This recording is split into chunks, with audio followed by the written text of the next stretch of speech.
안녕하세요. 오늘 대장암 진단 후에 식단 관리 어떻게 해야 할지 이 부분 같이 좀 파헤쳐 보겠습니다.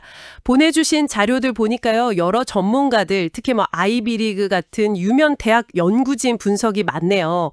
네, 단순히 이거 먹지 마세요 목록만 보는 게 아니라 왜 특정 음식을 좀 피하는지 그 과학적인 이유를 명확히 아는 게 중요할 것 같습니다. 그쵸. 예일대 데이비드 캐츠 박사도 음식이 양만큼 어쩌면 그 이상으로 중요하다고 했으니까요. 자, 자료에서 핵심 원칙으로 메인 포인트 5가지 도그마 이걸 제시하고 있어요. 그럼 첫 번째부터 한번 볼까요? 바로 가공육입니다. 그 베이컨, 햄, 소시지 같은 거요. 이게 왜 문제로 꼽히는 걸까요? 네, 그게 가공 과정에서 첨가되거나 혹은 이제 만들어지는 그런 물질들 때문인데요. 대표적으로 질산염, 아질산염 같은 것들이 있어요. 이게 몸 안에서 N니트로소 화합물이라는 걸로 변할 수 있는데 이게 발암 가능성이 좀 제기되는 물질이거든요. 아, 몸 안에서 변하는군요. 네, 그래서 하버드대 월터 윌렛 박사 같은 분들은 이런 화합물이랑 또 가공육 자체에 있는 햄철분이 장 건강에 안 좋다고 지적하고요. 그리고 코넬대의 콜린 캠벨 교수 연구도 있는데 동물성 단백질 자체가 IGF-1이라는 성장인자 수치를 높여서 암세포 성장을 도울 수 있다.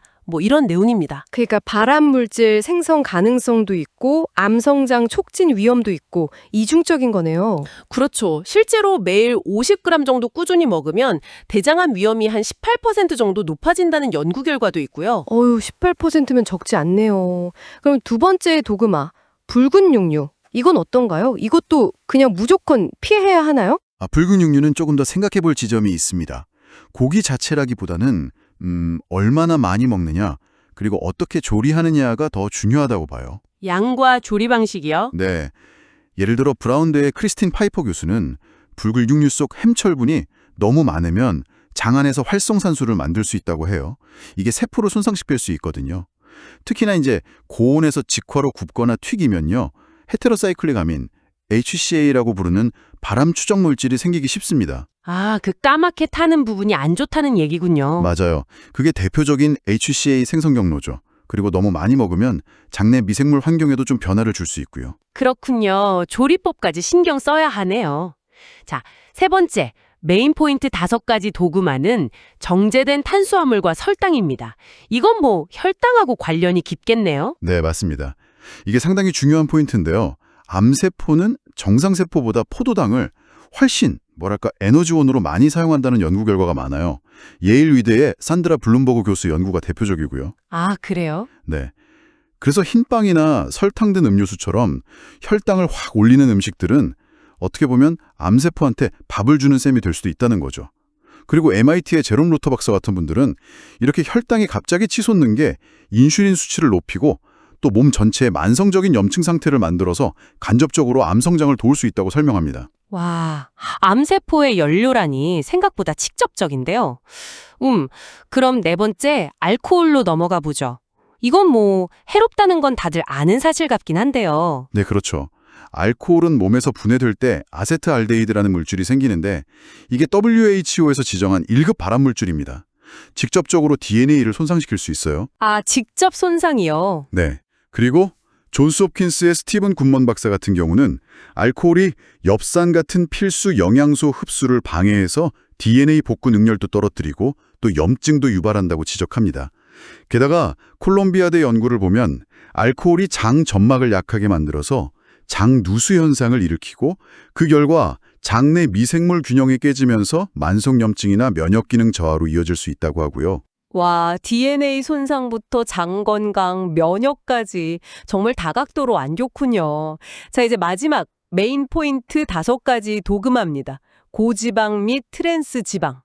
지방도 좀 가려 먹어야 한다는 의미겠죠? 맞습니다. 모든 지방이 다 나쁜 건 절대 아니고요. 특히 문제가 되는 건 마가린이나 쇼트닝 같은 데 많은 트랜스 지방, 그리고 너무 많은 포화 지방 섭취입니다. 트랜스 지방과 과도한 포화 지방요? 네. 듀크에 대해 로버트 제이콥스 박사 연구에 따르면 지방을 너무 많이 먹으면 담즙산 분비가 늘어나는데 이게 장내 세균에 의해서 2차 담즙산이라는 좀 해로운 물질로 변하면서 대장세포에 손상을 줄 수 있다고 해요.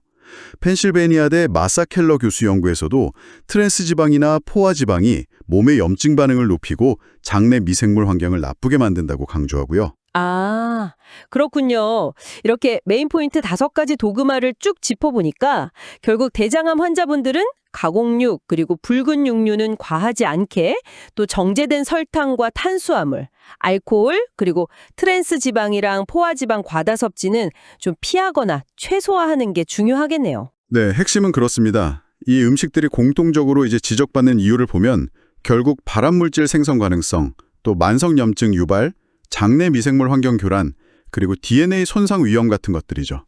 여러 전문가들의 연구에서 계속 반복적으로 나오는 위험 요인들이에요. 브라운드의 크리스틴 파이퍼 교수 말처럼 식단이라는 게 어쩌면 유전만큼이나 중요할 수 있고 우리가 뭘 먹느냐가 우리 세포 수준에 직접 영향을 미친다는 겁니다. 결국 식단 관리가 단순히 뭘 안 먹고 참는다는 개념이 아니라 내 몸을 좀 더 적극적으로 관리하고 삶의 질을 높이는 그런 중요한 선택이 될 수 있다는 말씀이시네요. 바로 그겁니다. 하버드대 월터 윌렛 박사가 말한 것처럼 여러분의 식탁이 약국이 될 수도 있다는 거죠. 자, 오늘 이렇게 피해야 할 것들을 좀 살펴봤는데요. 그럼 이제 반대로 한번 생각해 보는 건 어떨까요? 여러분 식단에 먼저 더 할 수 있는, 좀 긍정적인 변화를 가져올 수 있는 건강한 음식은 또 뭐가 있을지 한번 고민해 보시면 좋을 것 같습니다.